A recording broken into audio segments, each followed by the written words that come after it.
Pues compañeros, os confieso que he estado dando vueltas a cómo titular este balance de política internacional europea. En mi caso, para no ser muy ceniza y para traeros un poco de optimismo de la voluntad de cara a este año que termina y al que viene. Pensaba hablaros, pues no sé, así poéticamente del ocaso del jardín o de la crónica de la Europa fortaleza, pero es que, compañeros, lo titule como lo titule, la verdad asoma y la verdad es una bajona, una eurobajona. Pues habrá que decirlo, 2025 ha cristalizado la deriva militarista y autoritaria del viejo continente. Europa, de proyecto de paz, o eso nos decían, ha pasado a ser claramente máquina de guerra subordinada a los Estados Unidos, eso sí. Eso sí, el arranque del año 2025 no trajo a Europa pues ni la recuperación post-pandémica, esa que decían que saldríamos mejores y todo eso, ni tampoco la consolidación de esa quimérica autonomía estratégica que llenaba los discursos de los think tanks bruselenses a principios de década. Lo terminamos más bien este año bajo el plomizo cielo de una economía de guerra normalizada y con el bienestar social sacrificado en el altar de la seguridad. ¿Os acordáis de cuando nos pidieron hacer una mochila de supervivencia y construirnos un refugio por si acaso? Pues apenas han pasado 6 meses de todo eso. Como para olvidarse. Bueno, muros más altos, cavando trincheras más profundas y cañones de mayor calibre hacia el este y el sur. Esta misma semana el canciller alemán Friedrich Merz decía que Alemania debe prepararse para las guerras de sus abuelos. El Gemad francés decía que Francia vería a sus hijos en el frente de batalla y el británico 3/4 partes de lo mismo. Get ready for war. Mark Rutte, el secretario general de la OTAN, fue increchendo. Pasó de la guerra es inevitable y exige sacrificios a directamente es hora de tomar decisiones difíciles. La Unión Europea, incapaz de resolver sus propias contradicciones internas, la desigualdad creciente, la desindustrialización, la crisis demográfica, la irrelevancia geopolítica, ha optado por la huida hacia adelante clásica de los imperios en decadencia, la búsqueda de un enemigo existencial que justifique la disciplina interna y la extracción de recursos de las clases trabajadoras hacia el complejo militar industrial. La guerra en Ucrania, lejos de buscarse una salida negociada, ¿se acuerdan de la promesa de Trump de que la iba a liquidar en pocos días? Pues nada, se ha cronificado y se ha convertido en esa misión existencial del continente, una narrativa que, ojo, no admite herejías y que sirve para tapar las vergüenzas de una gestión política desastrosa. ¿Pero qué pasa dentro de Europa? Vamos con la implosión del centro, el desgobierno francés y la parálisis alemana. El motor franco-alemán se ha agripado en Francia tras las elecciones legislativas de 2024, que dejaron una Asamblea Nacional fragmentada en 3 bloques irreconciliables. El país ha vivido en un estado de crisis constitucional permanente. El presidente Emmanuel Macron ha presidido un carrusel de primeros ministros. El intento de un gobierno de unidad nacional conservadora fracasó estrepitosamente ante la imposibilidad de poder aprobar los presupuestos sin el apoyo tácito de la extrema derecha. El breve interregno de François Bayrou, nadie se acuerda de él ya, nombrado como una figura de consenso de centro, intentó imponer de nuevo un presupuesto de autoridad para el verano del 25 que incluía recortes masivos en servicios públicos y que fue rechazado frontalmente por la movilización popular en Francia. Llegándose a negociar, Macron intentó sobrevivir mediante una moción de confianza que Bayrou perdió. Y luego entró el siguiente, Le Cornu, prioridades reales del Elíseo, poniendo al exministro de Defensa y hombre fuerte del lobby militar francés como primer ministro. Su gobierno, que nació en octubre del 25, es el más débil de la historia reciente de Francia. Sobrevivió a su primera moción de censura pues por un margen agónico, gracias a la abstención táctica de sectores de la derecha republicana comprados con la promesa de no tocar las pensiones de los votantes. El diagnóstico es claro, la guillotina de la deuda y el presupuesto de la guerra, el resultado del agotamiento del consenso neoliberal y de la imposibilidad de conciliar la austeridad fiscal con las exigencias del rearme. Y claro, Macron lo sabe. Y esa es la aplicación literal del dilema cañones o mantequilla, y mira que a los franceses les gusta la mantequilla, resuelto por la burguesía francesa a favor de los cañones. La parálisis del gobierno cuesta, según estimaciones, 0,3 puntos de crecimiento al año, sumiendo a Francia en un estancamiento que alimenta, claro, el descontento popular. De hecho, ojo al movimiento Bloquons tout, bloqueemos todo, que es una evolución cualitativa de otras protestas anteriores y que estalló el 18 de septiembre.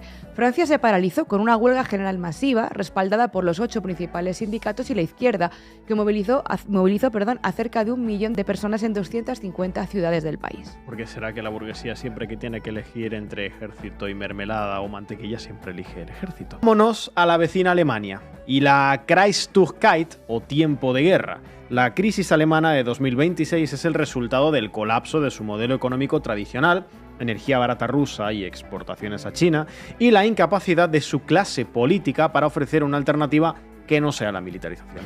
Enhorabuena a las mentes brillantes que volaron el Nord Stream y ahora no saben cómo pagar la factura del gas. Tras el colapso de la coalición Semáforos, acuerdan SPD, Verdes y Liberales a finales del 24 y las elecciones federales de febrero del 25, Alemania ha entrado en una era de inestabilidad desconocida desde la República de Weimar.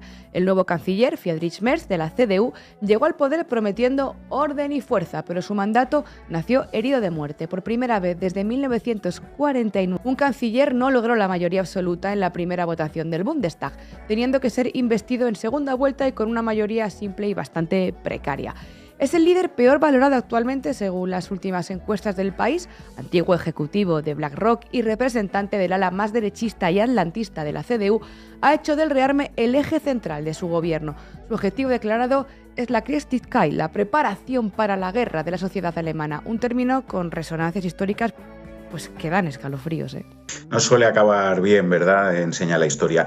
Los datos son elocuentes. Alemania ha elevado su gasto militar para alcanzar el 3,5% del PIB en 2029 y este aumento no se financia con crecimiento económico, que es anémico, rozando la recesión, sino con recortes. Ya no se discute si hay que recortar, sino qué recortar. ¿Qué recortar primero? Infraestructuras ferroviarias civiles, subsidios a la vivienda, ayudas a las familias. La industrialización y la pérdida de competitividad, exacerbada, como decíamos, por el alto coste de la energía derivada de las sanciones a Rusia y el sabotaje al Nord Stream, está provocando que se cierren fábricas y que se deslocalicen. Y la respuesta de Merz no es reconstruir la base industrial civil, sino dopar a la industria armamentística, a Rheinmetall, a KMW, con contratos del Estado, creando así una economía dependiente de la perpetuación de ese conflicto de la guerra en el este. ¿Qué puede salir mal? Mientras el viejo eje franco-alemán se consume en sus crisis, el centro de gravedad estratégico de la Unión Europea se ha desplazado radicalmente hacia el noreste. ¿Quién imaginaba hace unos años que la hegemonía de Europa sería de alguna forma la báltico-nórdica?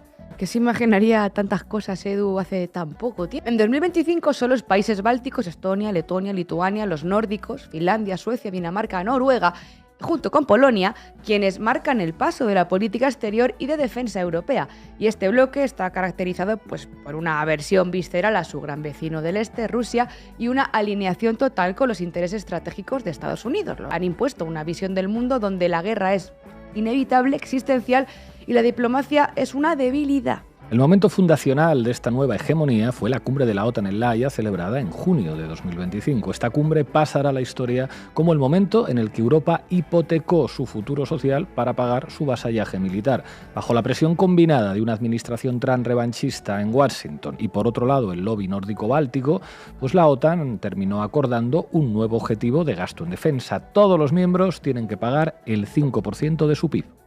Pedro, me temo que tú también. Esto es una bomba de relojería para los estados del bienestar europeos y, ojo, sienta también las bases de ese estado policial global. Para países como España o Italia, alcanzar estas cifras implica desmantelar sistemas de salud pública enteros, por ejemplo. La economía del rearme va a determinarlo todo, no solo la mal llamada seguridad de defensa, a través del aumento masivo del Fondo Europeo de Defensa y su programa industrial, sino también la gestión de fronteras y la flexibilización de las inversiones en bonos de guerra o facilidades para la inversión privada en esta industria de guerra. Destrucción y reconstrucción, el ciclo del capitalismo en guerra.